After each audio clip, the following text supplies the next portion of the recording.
Very good evening to all of you. नमस्कार साथियों, स्वागत है आप सभी का आविष्कार आईएएस एकेडमी पर। मैं इंजीनियर लोकेन चौधरी आप सभी का स्वागत करता हूं। दोस्तों, आज हम चर्चा कर रहे हैं राजस्थान पुलिस सब इंस्पेक्टर भर्ती 2021 जो कि अब रद्द कर दी गई है। हाईकोर्ट का डिसीजन आज आ गया है। एक बहुत ही बड़ी खबर है राजस्थान के अभ्यर्थियों के लिए जो पुलिस सब इंस्पेक्टर की तैयारी कर चुके थे, कर रहे हैं, नौकरी कर रहे थे, जिनकी नौकरी जा चुकी है। बहुत कुछ ऐसा हुआ है जो नहीं होना चाहिए था। अभ्यर्थी इसमें बहुत कुछ परेशान हुए हैं, अभ्यर्थियों ने बहुत कुछ झेला है।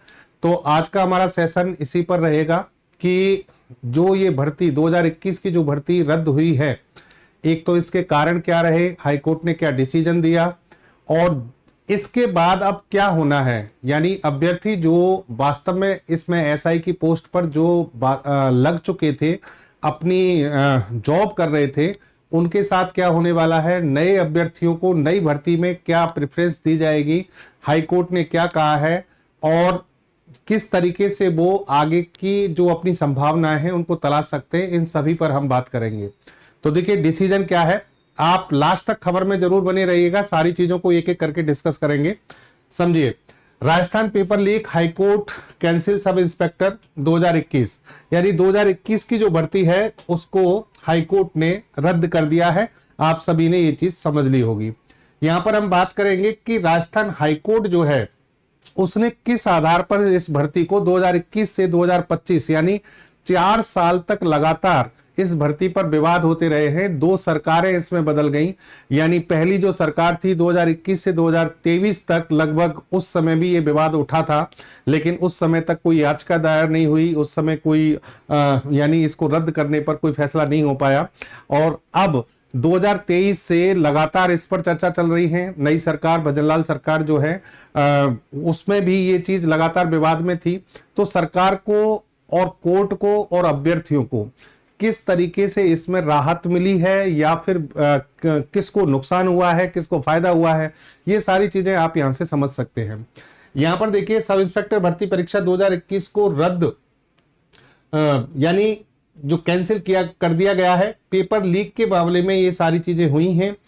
पेपर लीक को एक बड़े स्तर पर, मास लेवल पर यहां हाईकोर्ट ने माना है।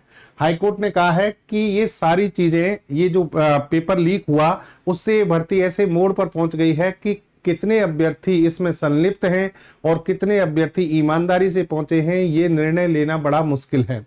यहां पर मैं आपको चीजें बताऊं डिटेल में। देखिए, इसमें 3 तरह के कैंडिडेट हैं या 3 तरह के पक्ष हैं, एक तरीके से समझना।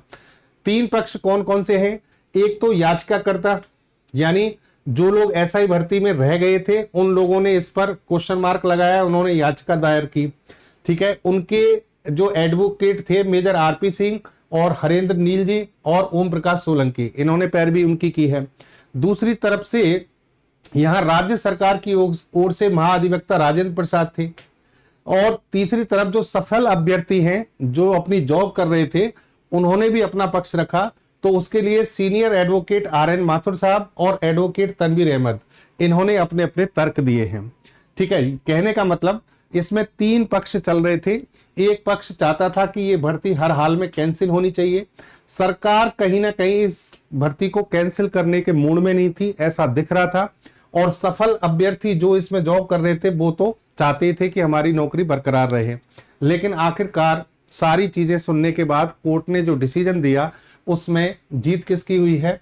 उन अभ्यर्थियों की जिन्होंने याचिका दायर की थी और उन्होंने सबूत जो पेश किए, एसओजी ने जो सबूत इकट्ठे किए, गिरफ्तारियां की, उनके आधार पर ये कंफर्म हो गया कि ये भर्ती आगे चलने लायक नहीं रही, इसको रद्द करना ही पड़ेगा। यहां पर इन्होंने, देखिए, जो हरेंद्र नील वकील हैं, इन्होंने ये कहा है कि भाई इस भर्ती में आरपीएससी के 6 सदस्य संलिप्त हैं।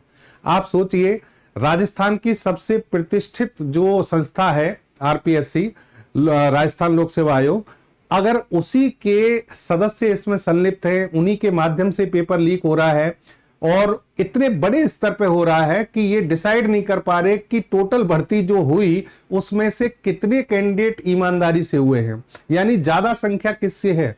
भ्रष्टाचार के माध्यम से ज्यादा पेपर जो संख्या है कैंडिडेट की वो पेपर लीक के माध्यम से है। तो इसीलिए इसको कैंसिल किया गया है। यहां पर इन्होंने कहा कि तत्कालीन चेयरमैन के घर पर आरोपी बाबूलाल कटारा गए थे। बाबूलाल कटारा जी जो है यानी वो चेयरमैन के घर पर जाते हैं और कुछ अभ्यर्थियों को फायदा उठाने की बात करते हैं कि इन अभ्यर्थियों को फायदा किया जाए। ये सब सबूत यहां पर रखे गए हैं। पूरे प्रदेश में पेपर लीक हो चुका था। ब्लूटूथ गैंग जो है उसके माध्यम से इस पेपर को आगे बढ़ाया गया। एक गैंग इसमें शामिल था, जगदीश बिश्नोई गैंग, उसके माध्यम से पेपर का प्रचार प्रसार खूब फैलाया गया। भारी रकम ली गई, 10 लाख के आसपास पर कैंडिडेट से रकम ली गई। ये सारी चीजें इसमें साबित हुई हैं।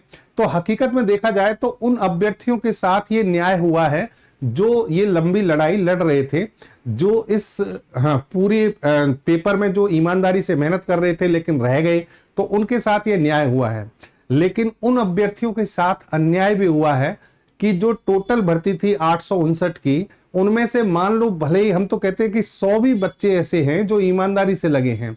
अब उनका जवाब कौन देगा? या तो सरकार उसकी क्या पक्ष को रखेगी, कौन उसका जवाब देगा कि वो व्यक्ति बड़ी ईमानदारी से, उन्होंने कम से कम 2-4 साल मेहनत की होगी तब जाकर वो 2021 में इस भर्ती में सेलेक्ट हुए।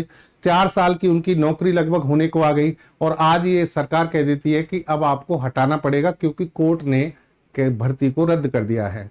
तो कहने का मतलब मामला बड़ा गंभीर है। उन अभ्यर्थियों को अब न्याय के लिए कहां जाना होगा, हम यहां पर संभावनाएं हालांकि आपको बताएंगे क्या क्या हो सकता है इसमें, लेकिन जिस तरीके से भर्ती हुई है उसमें भर्ती का रद्द होना तय था। ये कोर्ट ने सही डिसीजन दिया है। लेकिन दोनों पक्ष की अगर बात करें तो दोनों, क्योंकि हमारे विद्यार्थी दोनों तरह के हैं, मतलब जो विद्यार्थी इसमें आगे बैठेंगे, जो विद्यार्थी बैठ के सेलेक्ट हुए थे, वो सभी इसमें प्रभावित हुए हैं। लेकिन ऐसे विद्यार्थी कहां से आते हैं? ऐसे विद्यार्थियों को जो सपोर्ट करते हैं उनके मुंह पर एक तमाचा है, उस ग्रोह के मुंह पर एक तमाचा है और आगे एक सबक भी मिलेगा। तो ये हम कह सकते हैं कि डिसीजन ओवरऑल सही है। कोर्ट ने 3 तरह से पेपर को लीक माना है। इन्होंने कहा एक तो आरपीएससी के मेंबर जो थे, लगभग तत्कालीन चेयरमैन और 6 मेंबर उसमें शामिल थे, ठीक है। दूसरी तरफ से बड़ी संख्या में डमी कैंडिडेट इसमें बिठाए गए थे। तीसरा, जो जगदीश बिश्नोई गैंग है उसके द्वारा इसका प्रचार प्रसार, मतलब इसको प्रसारित किया गया, आगे पेपर को फैलाया गया और ब्लूटूथ के माध्यम से ये तकनीक आगे तक फैली। इस पेपर को आगे यानी बांटा गया और एक तरीके से बेचा गया। कोर्ट में देखिए मैं आपको बता दूं कि 13 अगस्त 2024 से मामला चल रहा है जब याचिका दायर की थी और 14 अगस्त तक सारी सुनवाइयां हो गई थी। पूरे प्रक्रम पर हम नहीं जाएंगे और कोर्ट ने सारी चीजें सुनने के बाद डिसीजन को पेंडिंग में रखा था और आज ये पेंडिंग जो डिसीजन था उसको सामने रख दिया है पूरी तरह से। तो अब इसमें जो अभ्यर्थी उन पर हम आते हैं। देखिए ये भर्ती हुई है 14 और 15 सितंबर 2021, यानी आज की हम बात करें तो एग्जैक्टली लगभग 4 साल होने को आ गए हैं। अब ये जो अभ्यर्थी हैं इनके साथ इनको क्या फायदे मिलेंगे या जो नई भर्ती है उसमें इनको कैसे शामिल किया जाएगा, उस पर हम बात करें। भर्ती अब रद्द हो गई है, क्या क्या पॉसिबिलिटी है वो भी आपको बताते हैं कि जो अभ्यर्थी इसमें ईमानदारी से सफल हुए, वो मानते हैं कि भाई हमने तो पूरी मेहनत करके इस पर काम किया था, तो वो आगे जाकर डिविजनल बेंच में जा सकते हैं, उनके पास में एक मौका है। सरकार भी इसमें आगे जाकर अपील कर सकती है, ऐसी संभावनाएं भी बताई जा रही हैं।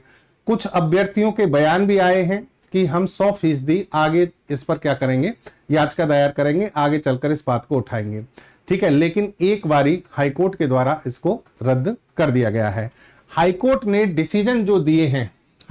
डिसीजन दिए हैं, देखिए ये सारी चीजें मैं आपको बता दूं कि अभ्यर्थी कैसे पकड़े गए, क्या पकड़े गए, वो सारी चीजें तो हो चुकी हैं। फिर भी एक जानकारी के हिसाब से आप देख लो कि एसओजी जो है उसने 122 कुल गिरफ्तारियां अभी तक की हैं, जिनमें से 55 ट्रेनी सब इंस्पेक्टर हैं जो ट्रेनिंग में थे, 27 सरकारी कर्मचारी हैं, ठीक है। इसके अलावा आप ये देखिए कि 88 जो है आरोपी एसओजी की रडार पर हैं जो फरार हैं।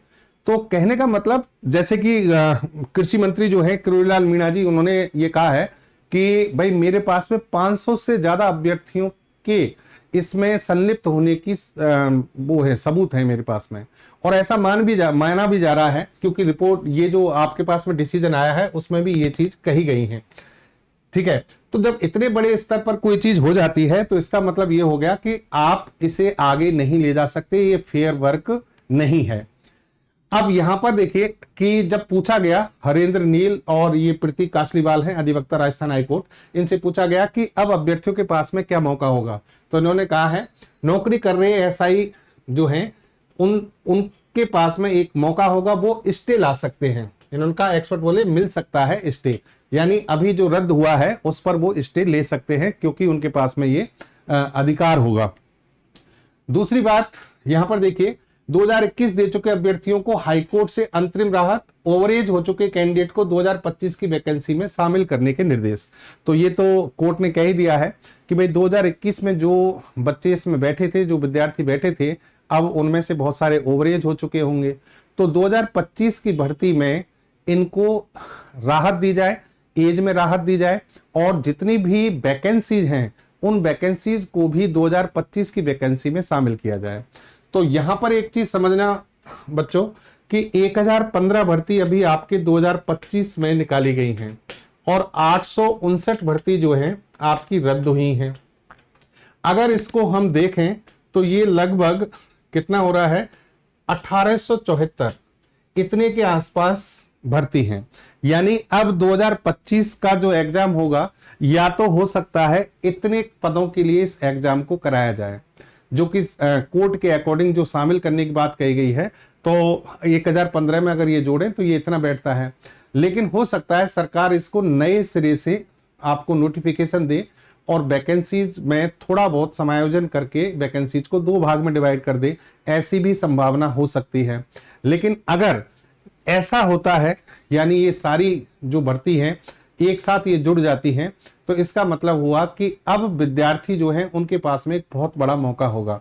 अभी जो कैंडिडेट इसमें जुड़ रहे हैं, नए बच्चे जो इसमें बैठेंगे एग्जाम में, पुराने बच्चों को मौका होगा, पुराने बच्चों के पास में अवसर है कि वो इसमें बैठ सकते हैं, लेकिन उनके पास में दिमाग, अभी जो मानसिक स्थिति उनकी जो होगी उस चीज को मैं समझ सकता हूं।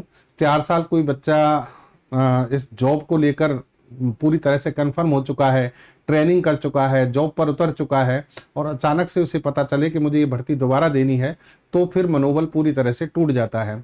लेकिन विद्यार्थियों, आपको मैं एक ही सलाह दूंगा कि भाई आप जैसा भी जो सिचुएशंस हैं उसमें निराश नहीं होना है, खड़े होना है और दोबारा से अपनी चीजों को सामने रखना है। आप ईमानदार हो, आप मेहनती हो, आप इसके काबिल हो, तो आपको अच्छी चीजें, इससे बेहतर चीजें मिल जाएंगी। उसके लिए निराश होने की आवश्यकता नहीं है, आगे बढ़ने की आवश्यकता है।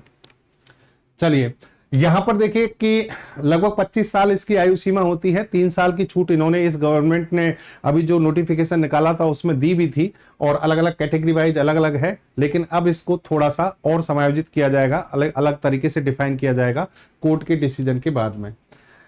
यहां देखिए आप कि कैसे प्रभाव होगा, किन पर प्रभाव होगा। जो विद्यार्थी, सबसे बड़ी चीज तो यही है कि जो भाई सेलेक्ट नहीं हुए थे उनके लिए तो मौका है, हालांकि वो भी 4 साल पीछे चले गए। 4 साल पहले की स्थिति बच्चों की अलग होती है, मानसिक स्थिति, तैयारी करने के लेवल जो है वो अलग होता है, लेकिन उनके पास तो मौका है ही।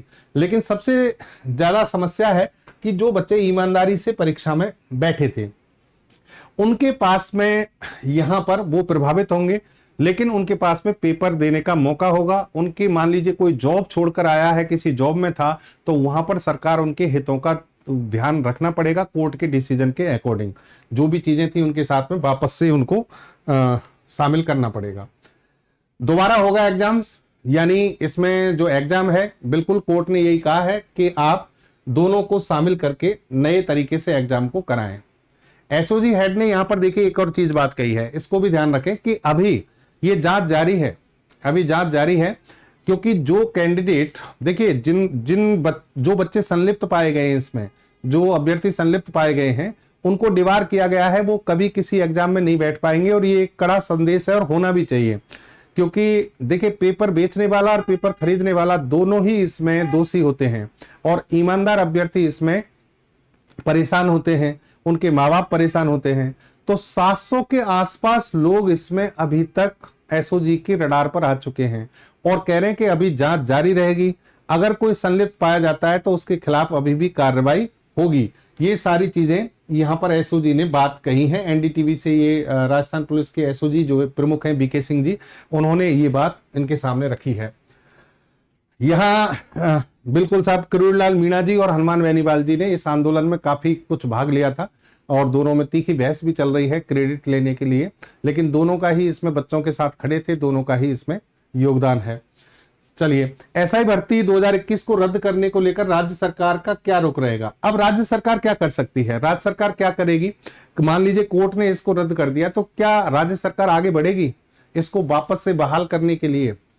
लगता तो है, क्योंकि राज्य सरकार शुरू से ही इस मूड में नहीं थी कि ये भर्ती रद्द हो, लेकिन अब जब कोर्ट ने डिसीजन ले लिया है तो सरकार को भी सोचना पड़ेगा। हो सकता है सरकार आगे ना बढ़े और इस भर्ती का जो नई भर्ती है उन दोनों को समायोजित करके आगे चली जाए, इंटीग्रेट करके, एकीकृत करके आगे बढ़े। तो ये समय बताएगा। ठीक है, जैसे एक अभ्यर्थी हैं, इनके जो माता पिता हैं वो कह रहे हैं हम इस न्यूज को सुन के बड़े मायूस हैं और आगे चलकर हम अपील करेंगे, 100% अपील करेंगे। तो वो तो होगा भाई, जो बच्चे प्रभावित हुए हैं उनको अधिकार भी है और वो आगे काम करेंगे। सब इंस्पेक्टर की जो भर्ती है 2025-26 की जो होने वाली है, जिसमें ये पद जोड़ दिए जाएंगे, एक अच्छी पदों की संख्या हो जाएगी। उसके लिए देखिए हमारा कोर्स चल रहा है, आविष्कार एकेडमी आप डाउनलोड कर सकते हैं। वहां पर आपको साइंस एंड टेक्नोलॉजी और एनवायरमेंट इकोलॉजी वाला जो पोर्शन है वो हम करा रहे हैं। आरएस फाउंडेशन कोर्स और एसआई, इन दोनों के लिए हमारे कोर्स चल रहे हैं और गणेश चतुर्थी के दिन से इस पर ऑफर भी अभी चल रहा है। तो जो बच्चे साइंस एंड टेक्नोलॉजी पढ़ना चाहते हैं वो इसे परचेज कर सकते हैं। आरएस फाउंडेशन के लिए हमारे पास में यशस्वी बैच रहेगा, उस पर जाकर 2025-26 को वो करें, टारगेट करें। और इसमें देखिए सारी चीजें आपकी प्री, मेंस और टेस्ट सीरीज, और इसके साथ में एक रिकॉर्डेड बैच आपको फ्री मिलेगा जो कि ऑफलाइन क्लासरूम का है। और अभी जो बैच चल रहा है वो लाइव फ्रॉम स्टूडियो रहेगा। वो बैच आपकी रेगुलर क्लास चलेंगी, उसमें जनरल साइंस और टेक्नोलॉजी की। टेस्ट सीरीज देखिए बहुत इंपॉर्टेंट है, लगभग साइंस एंड टेक्नोलॉजी के 90 टेस्ट में कराने वाला हूं। 90 टेस्ट ये चैप्टर वाइज होंगे, सेक्शन वाइज होंगे और माइनर टेस्ट, मेजर टेस्ट, सभी तरह के टेस्ट रखे हैं। पेपर तक आपको लगातार तैयारी में जोड़े रखेंगे। ठीक है, तो ये तो आपका रहेगा आरएस फाउंडेशन का यशस्वी बैच है। और फिर आपका यहां पर हम बात करें, सॉरी, ये टेस्ट सीरीज का पूरा शेड्यूल हो गया आपका। 1499 में ये कोर्स अभी आरएस फाउंडेशन का मिलेगा आपको। आर्या बैच जो है, ये बैच हमारा पीएसआई वालों विद्यार्थियों के लिए रखा गया है, जिसमें पूरा पार्ट उनका कवर कराया जाएगा। लगभग 15 क्वेश्चंस आपके 100 में से आते हैं, तो ये वेटेज हम पूरा आपको कवर करा देंगे। और इसमें टेस्ट सीरीज, रिकॉर्डेड बैच, सारी चीजें इसमें शामिल होंगी।